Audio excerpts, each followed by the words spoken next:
ఓట్లు వేసే టైంలో ఓట్లు వేయండిరా గాడిద కొడుకులారా అంటే ఎవడైనా కావచ్చు, వాడు చదువు నాయకుడు కావచ్చు, సాఫ్ట్వేర్ కావచ్చు, హార్డ్వేర్ కావచ్చు, పంతులు కావచ్చు, గురువులు కావచ్చు, ఎవడైనా కావచ్చు. ఇట్లాంటి గురువులు ఆధార్ కార్డులు అని ఉంటాయి, వీళ్ళంతా హిమాలయ పర్వతాలు ఉంటారు. ఈ దేశంలో ఓటు ఎవడేస్తారా పోయి అడిగారు నన్ను మొన్న. మీ స్వామీజీలే సగం తప్పుంది అన్నాడు.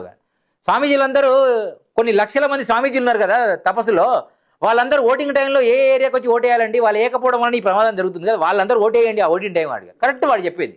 వాళ్ళు బురకలు వేసుకొని వచ్చి లైన్లో కట్టి చచ్చిపోయిన ఓట్లు కూడా వేస్తుంటే వాళ్ళు 70% వేస్తాడు, వీడు 100% ఉంటాడు, వీడికి 30% ఓట్లు పడతాయి.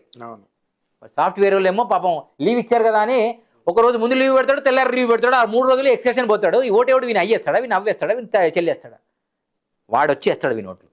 సో వీళ్ళ పరిస్థితి. అందుకనే ఈరోజు సెక్యులర్ దేశంలో మనకు చావు దగ్గరకు వచ్చాడు. కాబట్టి నెక్స్ట్ ఈ యొక్క పనికిమాల వచ్చే ఎలక్షన్లలో హిందువులు దయచేసి అర్థం చేసుకోండి, ఓటు బ్యాంకు రాజకీయంతో మాత్రమే ఈ రాజ్యాంగంలో మీరు మనుగడ సాధిస్తారు.